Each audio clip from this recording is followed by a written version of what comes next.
زه اسماء خان او تاسو ګورئ پروګرام روغ صحت او یقینا تاسو به بالکل خیریت سره وي ټیک ټاک وي په دې چې دا موسم چې کم دی د کې چې څنګه موسم تبدیلی راځي نو لږ شانته اپ ډاون پکې کېږي لکه نن زما په خپل هم لونه طبیعت په دې ډاون دی خو دې کې یو احتیاط ډېر ضروری دی ما به سوچ کولو چې نه دی نه هیڅ نه کېږي لکه چې کور کې کا یو کس لچرتا فلو دی یا غلا خراب ده نو لږ شانته بل کس ته پکار دی چې هغه د احتیاط کوي هغه نه او چې کله هغه ته پرنجي ورزي یا بیا هغه ټوخې کوي یا د هغه جھوټه ګلاس یا اوبه دې شیونو نه پرهیز کول پکار دی نو ما به اکثر سوچ کولو چې دا اسې خبرې دي خیر نورو دې نه خو لګي چې پرنجي ورزي یا ټوخې کوي په مغ باندې اسې هم انسان ته بدلېږي خو کچرته د چا جھوټه شی اوس کې نو ماته به لګېدو چې نه دی نه هیڅ نه کېږي خو دا خبره ما نوټ ډاون کړله چې نه دی نه ډېر زیات فرق پرېوځي نو ځکه د دې خبرو هم احتیاط کول پکار دی که کور کې یو کس لدی که بل چا لدی نو هغه ته پکار دی چې خپل داسې لوښي چې کم دي کله د استعمالوي هغه ګلاس نو هغه دې ووینځي او د بل جھوټه مسکي هغه ټایم کې لغونه احتیاط کول پکار دی او چې کم کور کې کم کس لدی نو هغه هم لغونه احتیاط کوي ماسک واچوي نو دې سره هم ډېر زیات فرق پرېوځي کنه بیا به زما په شانتي حال وي تاسو ته پته ده زمونږ په دې پروګرام کې موږ سره ډاکټر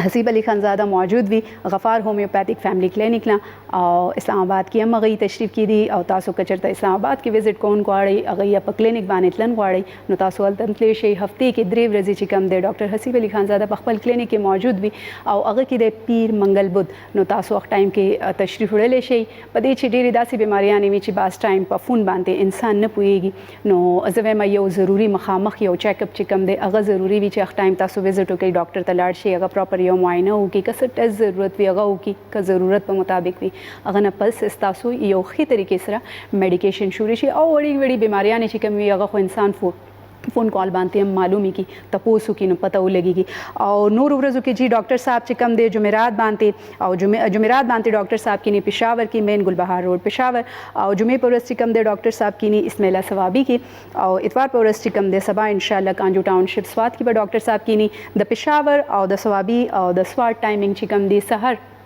9 بجې نه واخلي او مازیګر 15 بجو پورې وي او اسلام آباد کې چې کم ټایمینګ دی ډاکټر صاحب هغه د ورځې 1 بجې نه واخلي شپې 2 بجو پورې وي نو هغه ټایم کې تاسو کانټیکټ کولی شئ د ډاکټر صاحب واتس اپ نمبر هغه زه تاسو ته ځکه وایم که تاسو څه ضروري ریپورټس وي یا چېرته لرې نه راځئ یا تاسو کیدای شي باز ټایم انسان نه هم شي راتلی نو چې کوم ضروري ډیټیل وي یا وایس میسیج سره تاسو هغه ډاکټر صاحب ته واتس اپ کولی شئ 0300 333 9378 چې کوم دی د ډاکټر صاحب واتس اپ نمبر دی او نارمل فون نمبر چې تاسو اپوینټمنټ خستئ یا لري نه راځي هغه د پاره 0300 911 باندې تاسو کال کولی شئ ډاکټر صاحب ته سلام دعا کو او بیا هغه نه پس کوم دی نور خپل پروګرام مخې ته بوزو السلام علیکم ډاکټر صاحب وعلیکم السلام څنګه یې تاسو الحمدلله تاسو بیماری یې نه غلطی مالک بیان کړل چې دا خیال ما ته کو پته ما تاسو له دوايي راوړې بس نو تاسو ته ما سوچ وکړلو ما ډاکټر صاحب وایي دا همیشه یو پیشنټ راړي نن په خپل راځي نو بس خیر ما خپل لغونته چې کوم غریلو ټوټکې دی هغه مې وکړلې سار اوبو کې مې لغونې مالګه واچوله هغه سره مې غرارې وکړلې صحیح لږ شانتي بهتري راغله خو چې ګله خراب شي نو بیا تاسو ته پته ده تبه زور کوي او کنه دې سره تبه راځي او یخ شیزونه پرهیز ډاکټر صاحب زه نه کومه زه بالکل یخ شلی شو اچار به ما مخکې خوړلو خو هغه ما تقریبا پرېدولې دی په دې چې هغه نم زما ګله ما نوټ کړي دي چې کله لیمن زه اوبو کې واچوم مخکې ورځو کې ما کاوي کې ډېر زیات څکل خو هغه هم چې کله زه استعمال شروع کړم نو زما ګله خرابېږي نو هغه بالکل ما پرېدول دي خو لکه ما تاسو خبره وکړله چې د چا جھوټه شی چې کوم دی واقعي دي سره لګي تاسو د مریض جھوټه سکلې نو د دې خیر زما د خپلې بچی نو هغه خبره ده کنه چې په خپل کې مونږ دومره کرکه نه کوو یو بل نه بهر خو مونږ احتیاط کوو خو کون پکار دی احتیاط او بالکل کون پکار دی احتیاط کوو دې خبرې ضروری ده نو اسی تاسو نارملی چې هومیوپیتھک کس داسې میډیسن وی زبوای ما زموږ اونر تاسو څه کېل بم داسې مرض سیزنل فلو چې د یو انسان نه بل انسان ته هم لګي دي کې ارسنیک البم 30 کې یو خوراک خو احتیاطاً ورکړي شي هغه د کور افراد له چاته مرض نه دی لګېدلی نو هغه ته هم پریونشن وشي د بل د مرض نه بچ صحیح شو نو هغه به صرف یو ځل خوري کا یو یو ډوز کافي وي چې کوم مریض دی هغه خو به روزانه خوري سحر غرمه ماښام خدري ټایم به خوري او څو ورځې به خوري یو هفتې د پاره خوړل پکار یو هفته لپاره. نو صحیح ده دا اوس ماتم پته ولګدل او زمونږ کتون کو تم پدې چې دا موسم کې لغونه تبدیلی رااله نو دې کې تقریبا هر یو کس لا دا پرابلم راځي او سپیشلی ماشومان ته ډیر زیات کیږي. نو هر کور کې او بیا اخ ټایم مونږ دام سوچ کو چې په کور به صحیح شي نو په کور زوی ما هغه میډیسن پکار دي چې تاسو هومیوپیتیک کدا یو دوايي ځان سره کې دوی نو تاسو ته ان شاء الله فرق راځي. د ایمیون سیستم باندې ډیپند کوي کنه د بعض خلکو ایمیون سیستم ویک وي نو هغه زر متاثر شي. بعض خلکو ایمیون سیستم سترونګ وي لکه د ماشومانو نو ماشومانو ته دا یو نه بل ته بیان نه لګي. صحیح شو جی د دې خبرې موږ ته خیال ساتن پکار دي او چې کوم خلکو باقي ایمیون سیستم سترونګ دي نو هغه ته کم کیږي خو چې کم کمزوري دي پدې کې نو بیا هغه ته زیات کیږي او هغه بیا هر یو بیماری کیچ کوي. صرف فلو نه چې کومه بیماری وي هغه بیا کیچ کوي. موږ جی نن به خبره کوو جګر باندې او د جګر ډیفرنٹ مرزونو باندې چې کمی بیماریاں وي خپل جګر خیال څنګه ساتل شي. نو دا ټولې خبرې به موږ ډاکټر صاحب نه تپوس کوو او تاسو هم کدا سي د جګر څخه بیماری تیر کړی دا یا بیا د بیماری کې څوک مبتلا دي نو تاسو کال کولای شي هغه په حواله تاسو ډاکټر صاحب نه مزید آگاهی چې کم دی هغه تاسو تپوس کولای شي. په دې چې ډیر ضروری دی چې د خپل صحت بنده خپل خیال وساتي. ډاکټر صاحب جګر چې کوم دی اسې خو نارملی ګردې شلې سترګې شلې چې کوم یو ارګن تاسو وګورئ زړه شلو هر یو په جسم کې یو ضروری خپل کار چې کوم دی هغه پوره کوي. خو دا جګر چې کوم دی د دې څه کار دی جسم کې باډي کې چې کوم دا یو ضروری ارګن دی زموږ لپاره نو په کومه طریقې دی ونه بل لغونه آگاهی تاسو زموږ کتون کو تم ورکي. جګر زموږ د بدن د ټول نه غټ ارګن دی. صحیح. او د دې مثال د یو انډستری دی دا یو داسې انډستری دی چې دا د وینې نه ټاکسینز صفا کوي.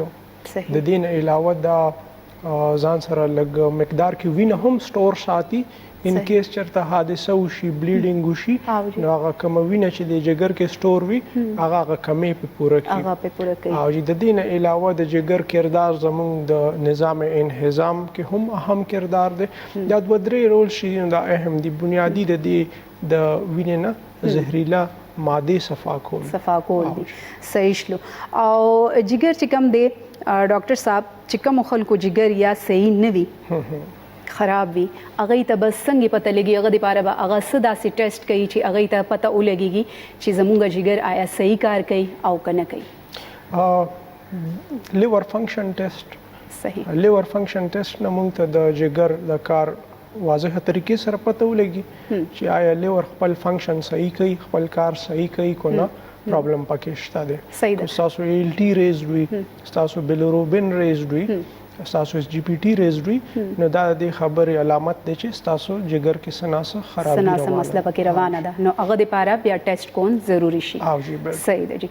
ډاکټر صاحب موږ سره شوی د یو وړي شانتي د می ټایم او د می نه پس راځو جګر باندې بنوري خبرې هم ډاکټر صاحب نه تاسو کوو جی اخلي یو وړي شانتي دما یو ځل بیا هر کلی بریک نه پس پروګرام روغ صحت تاسو ګورئ او ما سره د ډاکټر حسیب علي خان زاده او موږ خبرې کوو جی جګر باندې. نو جګر داسې ډېری سره به شمار بیماریاں می چې کوم یو معلومات هر یو انسان له ضروری دی چې هغه د خپل صحت خیال وساتي او هغه بیماریاں نه دی هغه خبردار وي چې هغه ته پته وي چې ما سره دا مسله چلیږي نو د دې لپاره به کومې طریقې سره علاج طرف ته ځم جی.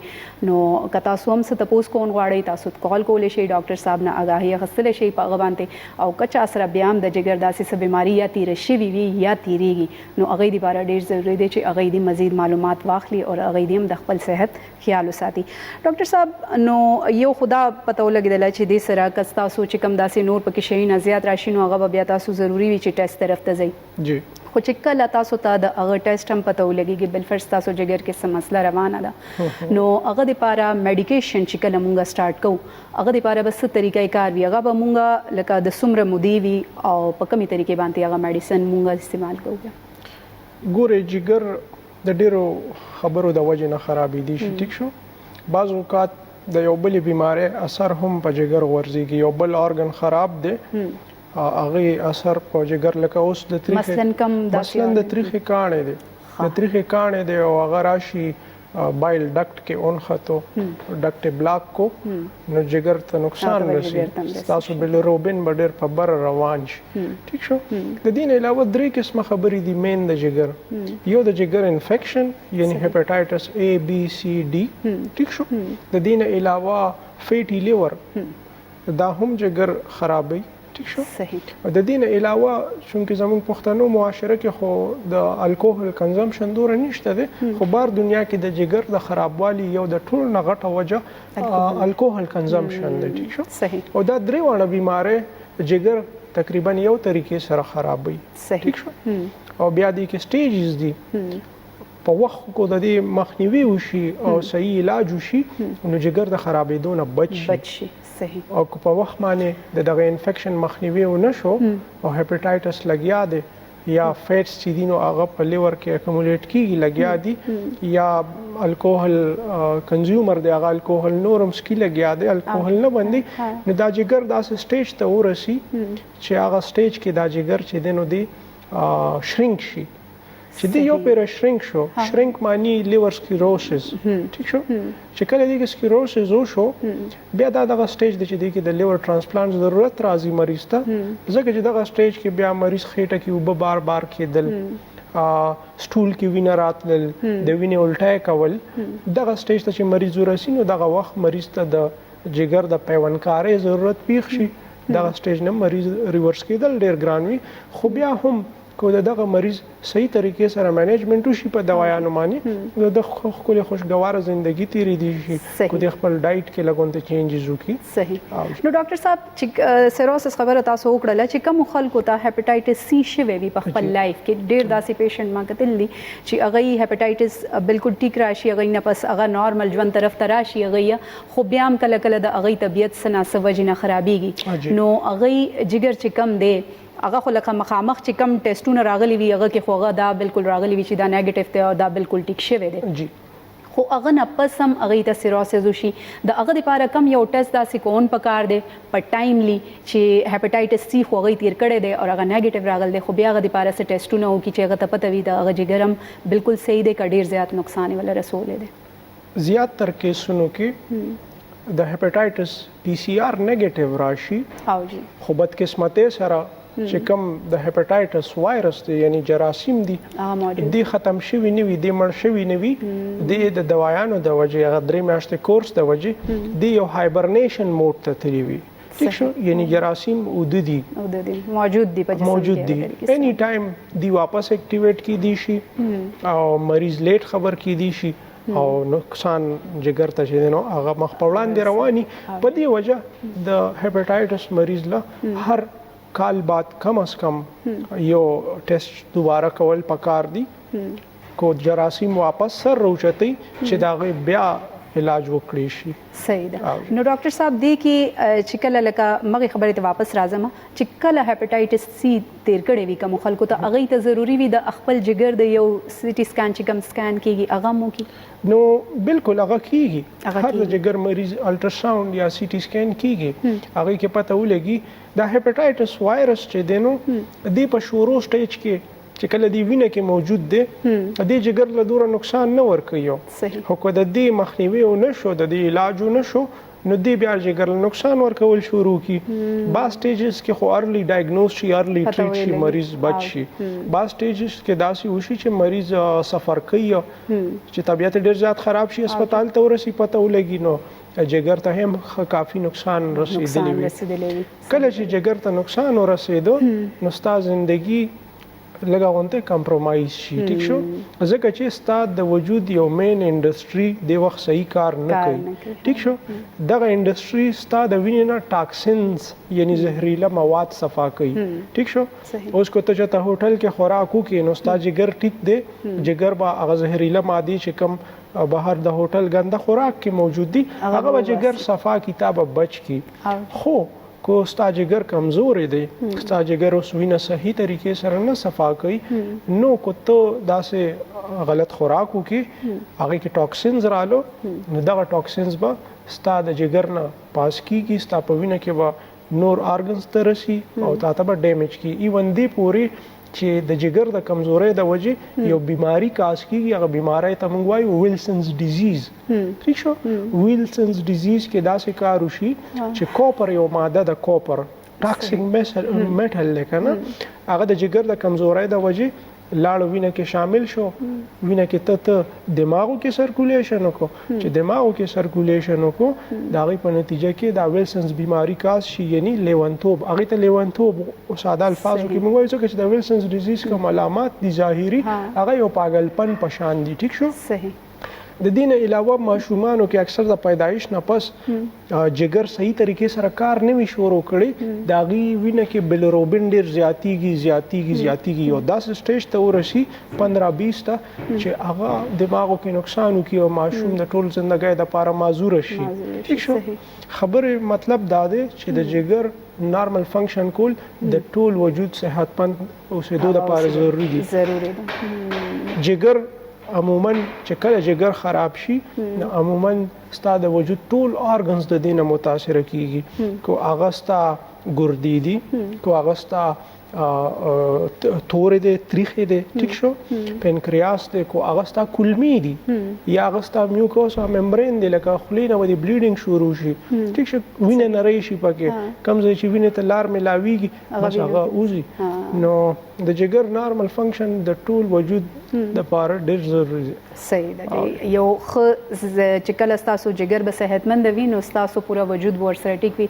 خو یو جګر کې لږ هم دې طریقې سره نقصان ورسېدلو ستاسو جګر ته کومې بیماری وجې نه، نو هغه سره به ستاسو پوره باډي فنکشن چې کوم دی هغه خراب شي. ډاکټر صاحب خوراک باندې تاسو خبره وکړله، نو خوراک طرف ته به راسو چې کله یو خپل جګر تاسو غواړئ چې صحتمند دي وي، هغه دپاره داسې کم خوراک دی چې مونږ کوو او کم خوراک دی چې هغه نه مونږ ځان بچ کوو؟ بیا او خلک چې چا هیپاټایټس تیر کړی دی خامخا هغوی خو به دا پوښتنه کول غواړي چې موږ خپل جګر څنګه بچ وساتو، ځکه چې هغوی ته یو رسک لاحق دی چې د هغوی جګر کمزوري شوي لږ دی. هغوی به هغه خوراک ډېر نه کوي کوم کې چې ټاکسینز دي. ټیک شو. ټاکسینز په څه کې دي؟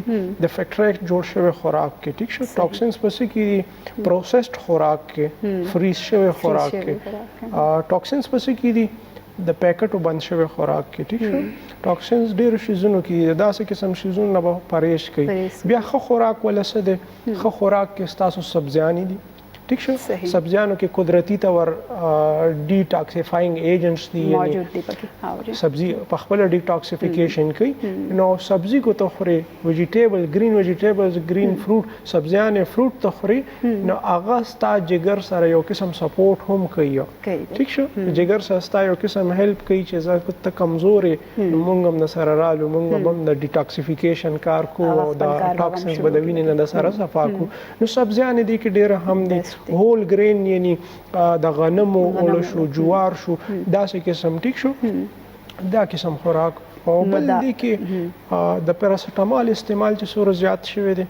پیراسټامال په ټوله دنیا کې اکثر وایي که نه چې کله دا هیپاټایټس چې کومو خلکو تیر کړي وي نو هغوی دپاره انټي بایوټیک شلو یا نورې داسې دوایانې شي، هغوی نه پرهیز ضروري دی. بالکل چا هیپاټایټس تیر کړی دی د هغه جګر 1% هم متاثره شوی دی. هغه کو د پیراسټامال استعمال کی کثرت سره نو د هغه جګر په ډېر وخت نه چلیږي. هغه کو د انټي بایوټکس استعمال کی ډېر وخت لپاره د هغه جګر په ډېر وخت نه چلیږي. د دوایانو استعمال ځکه چې هر یو دوایي یو زهریلا اثر لري، هغه زهریلا اثر د هغې په اینه مانی، جګر مانی. ټیک شو. د هر دوایي زهریلا اثر جګر صفا کوي د وینې نه. ټیک شو. جګر خو الریډي کمپرومایز دی چې ته ورته زهر ورولې نو خامخا هغه به کمزوري کېږي، نور نقصان رسي. صحیح ده. نو دې خبرو کې به هم خیال ساتئ چې کومو خلکو داسې بیماري تېره کړې ده جګر نه ریلیټډ، نو هغوی به د دې خبرو لازمي خیال ساتي چې خپل دې طریقې سره هغو دوایانو نه به پرهیز کوي، سپیشلي انټي بایوټیک شلي. لکه ډاکټر صاحب خبره مو کړله پیراسټامال شو، دې کې نورې به لاس سره دوایانې شلي، د هغوی نه به احتیاط کوي، هغه به هغه نه اخلي. موږ سره شوی دی چې وړې شانتې دمې ټایم اخلو، یو وړه شانتې دمه دمې نه بس راځو. روغ صحت کې یو ځلې بیا هرکلی زه یم اسما خان، ما سره دی ډاکټر حسیب علي خان زاده او موږ خبرې کوو چې په جګر باندې تاسو هم کال کولی شئ. ډاکټر صاحب نه څه تپوس کول غواړئ، د جګر په بیماریانو حوالې سره تاسو تپوس کول غواړئ، هغه تاسو کولی شئ. دې نه علاوه هم که ستاسو صحت سره داسې څه مسله ده نو هغه هم تاسو کال کولی شئ او ډاکټر صاحب نه معلومات اخیستلی شئ په دې چې په وخت باندې د هرې بیمارۍ نیون ضروري دی او په وخت باندې علاج هم ضروري دی، نو انسان ډېره سره بیماریانو نه بچ شي. په دې چې د خدای پاک د ژوند دومره ښایسته تحفه انسان له ورکړې ده نو هغې طریقې سره چې څومره ژوند دی هغه انسان په ښې طریقې سره صحتمند تیر کړي نو د هغه مزه بیا لویږي. ډاکټر صاحب جګر باندې چې څنګه ما خبره کوله هغه کې داسې مریضان هم چې کم خلک وزن ډیر سیوا شي یا ډیر زیات غټ وي نو هغه هم جګر له نقصان ورکوي. موټاپا ستاسو هغه سره هم ستاسو جګر له هغې طریقې سره نقصان رسي. بالکل فیټي لیور نن یو ډیره غټه مسله ده زموږ ملک کې ډیره زیاته مسله ده او ډایرکټ تعلق د هغې موټاپې سره دی. ٹھیک شو ستا په بدن باندې چربي سیوا کیږي ستا جگر باندې هم فیټس ډیولپ کیږي. ٹھیک شو چې کله ستا جگر باندې هم فیټ سیوا شو بار وجود باندې هم فیټ سیوا شو دغه فیټ بیسیکلی د دې میټابولیزم هم په جگر کیږي. ٹھیک شو جگر ټول ورځ لګیا دی هغه د وینې نه کولیسټرول صفا کوي لګیا دی. ٹھیک شو فیټي لیور وشي د فیټي لیور په نتیجه کې هم جگر ته نقصان رسي. ټرایګلیسراید خراب کولیسټرول چې کوم دي هغه وینه کې سیوا کېدل شروع شي او زړه کې بلاکیج د دماغ رګونو کې بلاکیج خپو رګونو کې بلاکیج ټول وجود کې نقصان چې دی نو د هغې ډایرکټلی نقصان به ولري جګر سره. نو فیټي لیور ډایرکټ تعلق لري لیور سره او د لیور فنکشن سره. بعض فیټي لیور مریضانو ته شدید درد هم کیږي چې کله هغې غوړ وخوري کله بادګیر خوراک درد په کوم ځای کې په مغز سایډ باندې هغوی له پین شروع شي. بالکل لیور ریجن کې ورته پین کیږي. بعض اوقات د اپر ابډامن کې ټول د بره خېټه کې چې جونه لاندې دي ته درد کیږي. کله هم چې دي داسې غوړ خوراک وکړي جګر باندې بوج راغی. ٹھیک شو نو کومو خلکو ته دا بیماری کا هغوی تیری او یا هغوی ته معلومات نه دي نو هغوی د دې خبرې بیا خیال وساتي.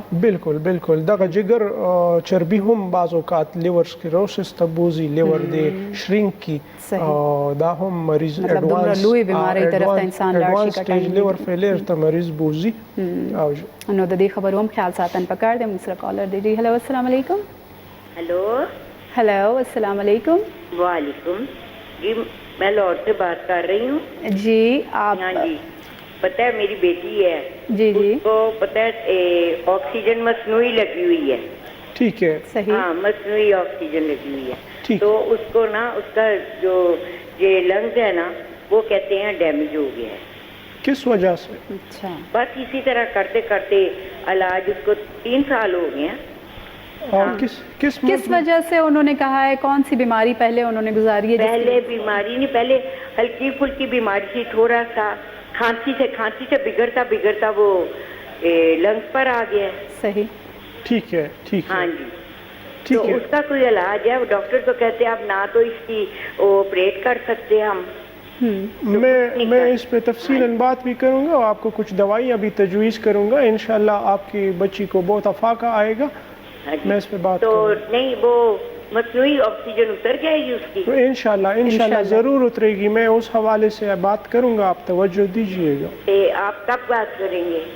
جی ہم ابھی بات کریں گے. آپ فون رکھ دیجئے اور ساتھ ٹی وی دیکھتے رہیں. ڈاکٹر صاحب اس پہ بات کرتے ہیں.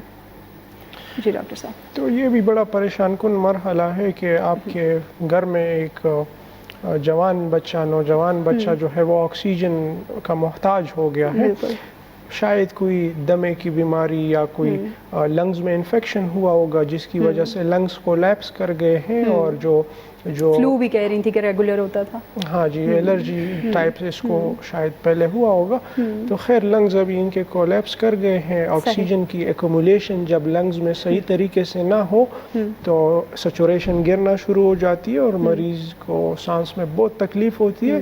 مریض بڑا اذیت میں زن کا دن میں جیسی کی کیفیت میں چلا جاتا ہے. پھر آکسیجن جو ہے وہ مصنوعی لگانی پڑ جاتی ہے. سلنڈر ساتھ گھمانا پڑتا ہے پھر. ٹھیک ہے اس سچویشن میں لنگز کو واپس فنکشن میں لایا جا سکتا ہے. کچھ حد تک لایا جا سکتا ہے. ٹھیک ہے کچھ ادویات ہیں ٹھیک ہے جیسے کہ کاربوویج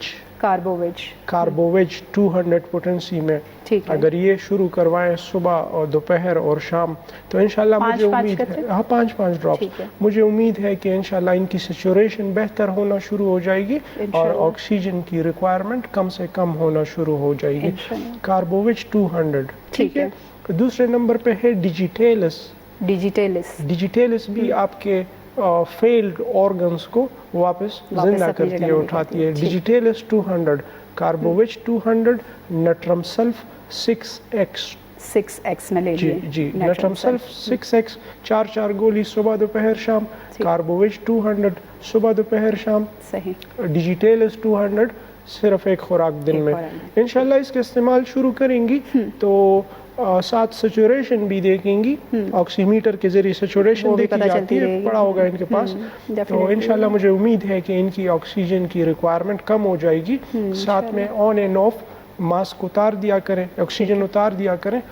اگر مریض کی طبیعت زیادہ خراب ہو رہی ہے تو وقت ضرورت واپس بھی لگا سکتے, لیکن انشاءاللہ کاربووچ 200 ان کی آکسیجن کی ضرورت پوری کر دے گا. کتنے ٹائم میں یہ واپس نارمل ہونا شروع؟ یہ تو ان کا لانگ ٹرم ٹریٹمنٹ چلے گا, لانگ ٹرم چلے گا. لانگ ٹائم مطلب 1 ایئر یا کتنا؟ فی الحال تو اس کا چلنے دیں, انشاءاللہ جب بہتری آنا شروع ہو جائے گی پھر ان کے سی ٹی سکینز, ان کے اور جو لنگز کے پروفائلز ہیں وہ دیکھنے پڑیں گے کہ کس نوعیت کی بیماری ہے. کیا لنگز جو ہے وہ فائبروس تو نہیں کر گئے, ایک کنڈیشن ہے اس میں لنگز فائبروسز میں چلے جاتے ہیں تو اس میں ریکوری پھر ذرا اور بھی مشکل ہو جاتی ہے. اور اگر اس کے ساتھ وہ کوئی دوائی لے رہے ہیں تو اس کو وہ سٹاپ کر دیں, اگر پہلے کی کوئی لے رہے ہیں وہ میڈیکیشن چل رہی ہے ان کی؟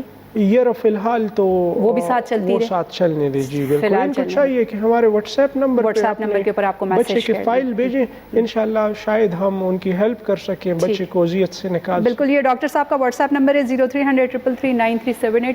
آپ اس پر مزید ڈیٹیل اگر شیئر کرنا چاہتی ہیں تو اس پہ آپ ایک وائس میسج اور باقی جو بھی رپورٹس تھیں وہ آپ ساری میسج کر سکتی ہیں ڈاکٹر صاحب کو. یہ کاربووچ 200 میں یہ کرونا کے دنوں میں بہت سارے مریضوں کو ہم نے وینٹیلیٹر سے اتارا ہے کاربووچ کے ذریعے. ٹھیک ہے جی.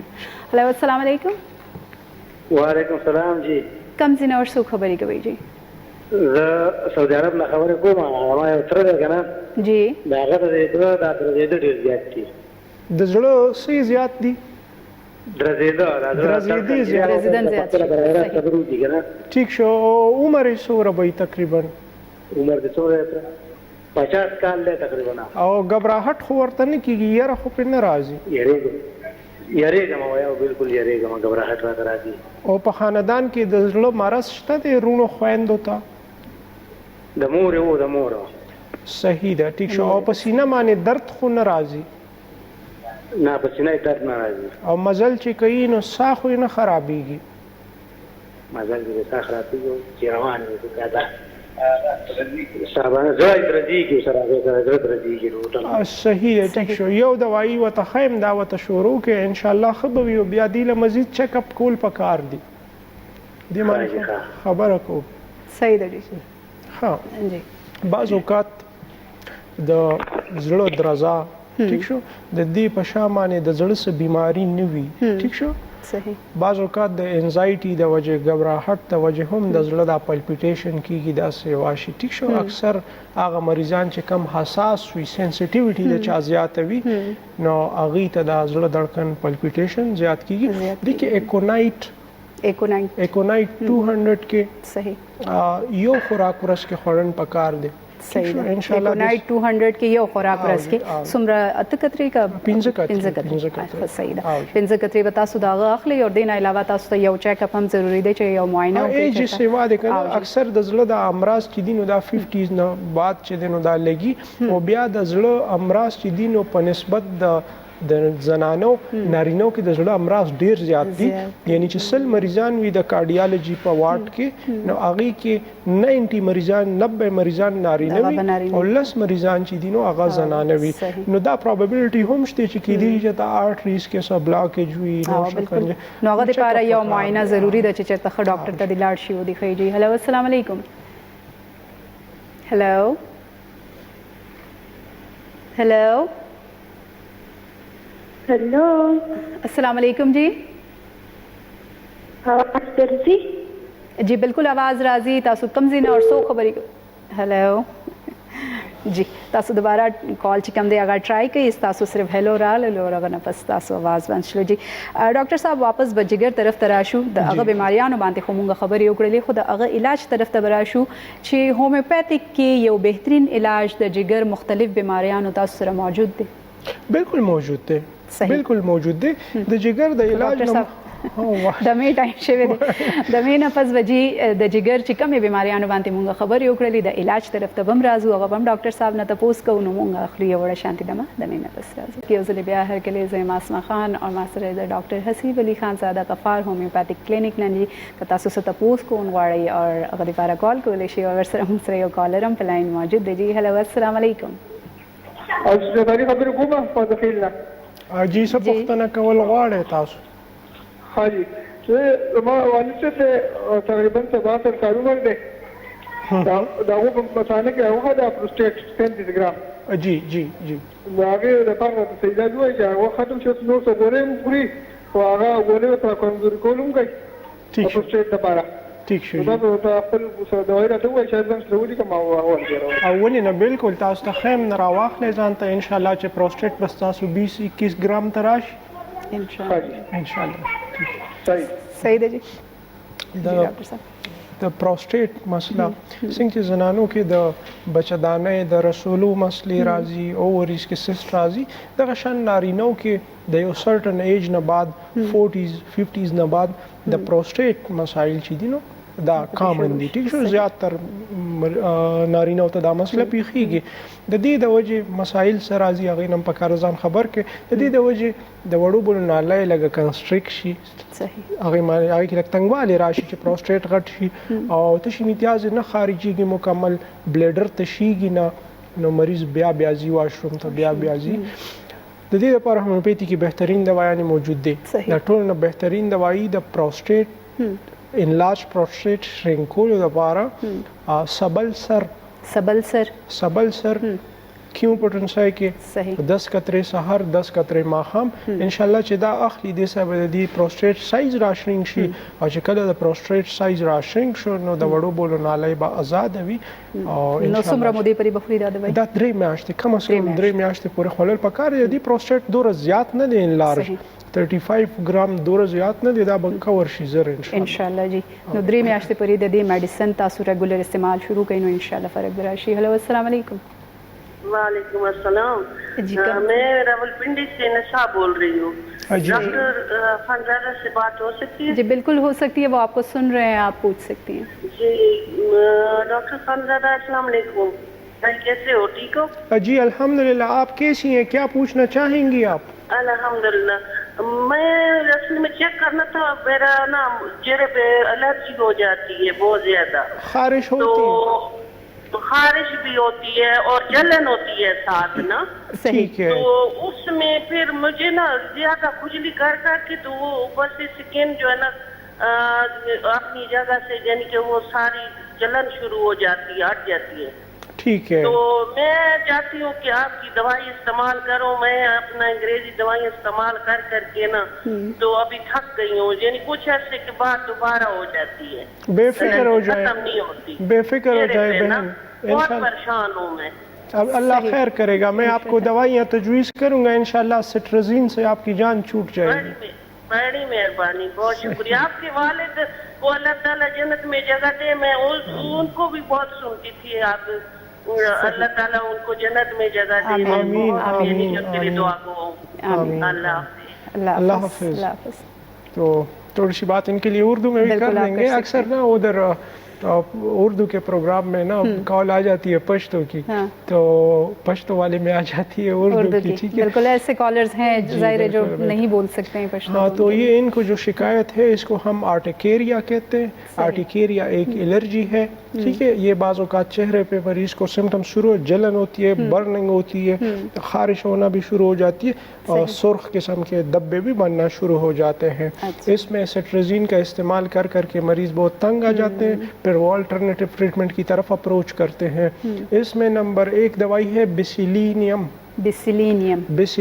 200 پوٹنسی میں ہفتے میں 1 خوراک استعمال کرنی ہے ٹھیک ہے 1 خوراک سے زیادہ نہیں 1 خوراک 5 قطرے جی ہفتے میں 1 ڈوز یعنی مہینے میں 4 خوراک لینی ہے ٹھیک ہے اس کے علاوہ آرٹیکا یورنس کیوں پوٹنسی میں 10 قطرے اور ایپس 30 میں 5 قطرے صبح شام یہ میں نے ان کو پورا نسخہ بتا دیا ٹھیک ہے ان 3 دوائیوں کا استعمال کتنے عرصے تک رکھنا ہے یہ کم از کم 3 سے 4 ماہ تک ریگولر کرنا ہے تو انشاءاللہ ان کے جو الرجی کے سمٹمز ہیں مکمل طور پر ختم ہو جائیں گے انشاءاللہ 3 سے 4 مہینے آپ ان دوائیوں کا استعمال رکھیں گی تو انشاءاللہ آپ کو افاقہ ہوگا ہاں ڈاکٹر صاحب واپس وجگرد ہومیوپیتھک بیماریاں چکم اگر خوشلی ہومیوپیتھک علاج طرف تبرا جی بالکل علاج اکثر کرونک ہیپاٹائٹس مریضان شو یا چې چا جګر کمزوري وي دی کو لاړ شي نو الوپیتھی کې د دې لپاره څه ټریټمنټ آپشن نه وي ټیک شو هغه څه ادویات وته نه ورکی ډایټ او پرهیز او خېټه کې وبو شنو بتی وباسي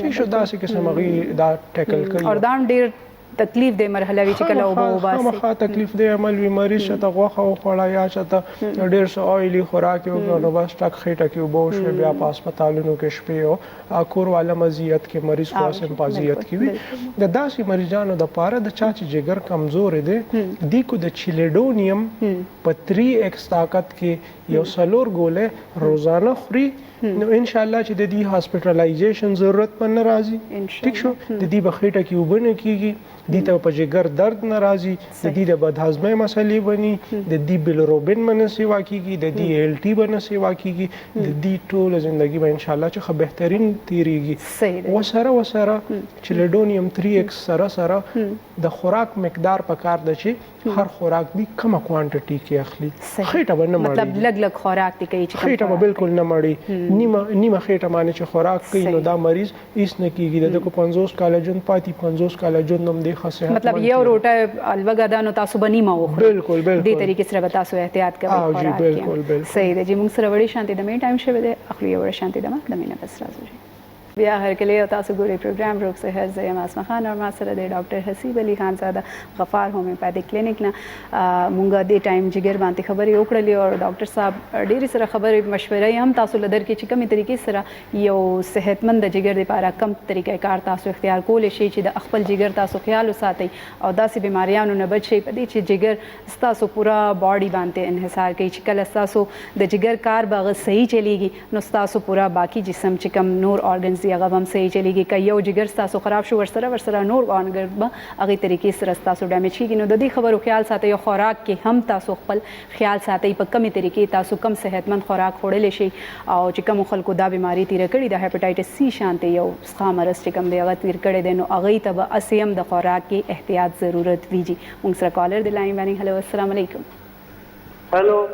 هلو السلام علیکم السلام علیکم وعلیکم السلام جی کم زنه ډاکټر صاحب سره خبرو کوم صحیح ده جی کم زنه خبرې کوي سوري الو مردان نه خبرې کوم تاسو سره خبرې کیته خپل خبرې کوي او موږ هول کړی یا ابل ځلم دغه شان چلو شو تیر هفته کې جی تاسو خپل پوښتنه وکړئ څه تاسو کول غواړئ خبره کوم خو تاسو خپل کې خبرې کوي زما ټلیفون کولو ما تاسو خبرې اورېدې خو بس اصل کې لاین بیزی وی کنه مسلسل نو هغه لپاره او جی تاسو دا نه تاسو بیا چې زه خبره کوم تاسو وايي ټلیفون بند کړم ما اورېدې خبرې کوله د دې आवाज بندوم سم پوه نه شوم ما مې دې باره کې تاسو کوم ما نه دا چې ګیس راځي او د ذکر په مسله راته شته تاسو راته راکړئ چې ویډیو دا استعمالوا غوښنو ورځ استعمال کړي خو انګریزي دوايان استعمالوم بهر حاله صحیح نو د ذکر هغه بوره ګونو کې مسله شته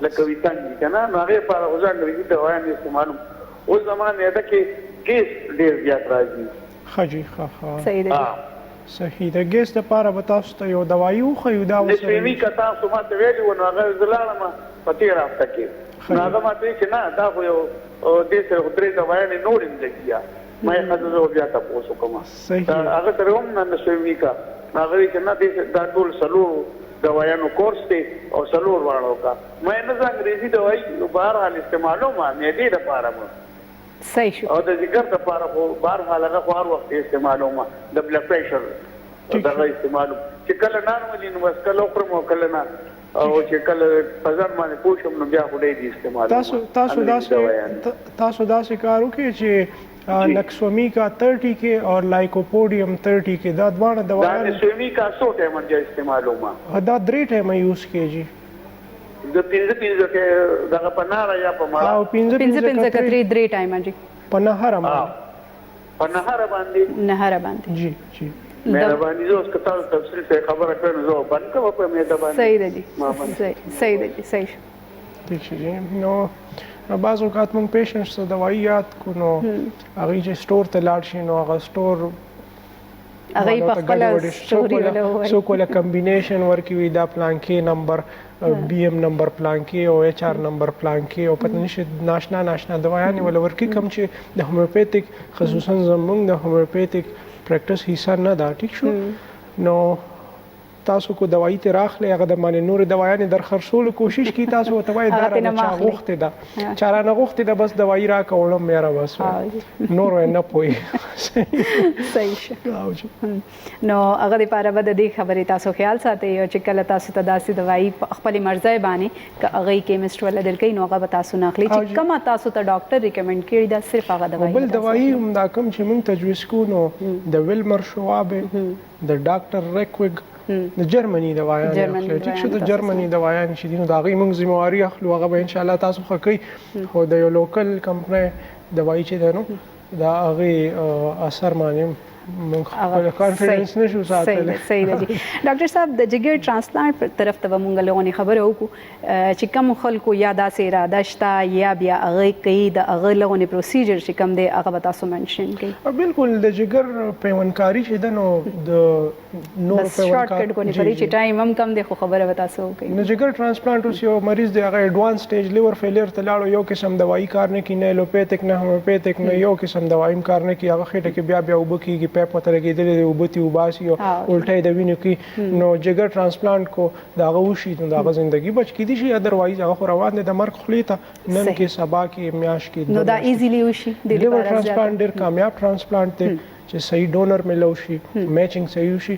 جګر ټرانسپلانټ دی وخت په دنیا کې د ټولو ټرانسپلانټونو د جګر ټرانسپلانټ د ټولو نه کامیاب دی. د ریشیو د کامیابی ډیره زیاته ده او ډونر چې کوم وي ډونر خو ستا ریلیټیو وي یعنی رور شو خور شو پلار شو نو دغه ډونر نه چې کله ټرانسپلانټ وشي نو هغه زیات بهترین وي. صحیح ده مطلب تاسو خپل فیملی کې کڅوګ داسې وي ډونر نو هغه زیات بهترین دی. ډاکټر صاحب تاسو ډیره مننه چې تاسو پروګرام کې موږ د ټایم راکړی او تاسو راشي په دومره ښه طریقې سره ډاکټر صاحب په تفصیلا تاسو ته خبره وکړي او د هغې کوشش دا وي چې کم مرض باندې موږ خبره کوو هغه تفصیل تاسو پورې ورسیږي او تاسو هم که داسې څه بیماریانو کې مبتلا یې نو هغې طریقې سره انسان بیا داسې بیماریانو نه خپل ځان هم بچ کوي او هغه ته دا هم پته ولګېږي چې کومې طریقې سره به دا علاج موږ د دې مخکې شروع کوو او کومې طریقې سره به ټریټ کوو دا بیماری چې دې بیماری نه دې موږ خپل ځان خلاص کو او دې بیماری نه دې موږ لرې اوسېږو. ډاکټر حسیب علي خان زاده ته او راسمه خان ته اجازت ورکوي چې موږ په خپل دعاګانو کې یاد ساتئ. بلې هفتې بیا حاضرېږو. الله پامان.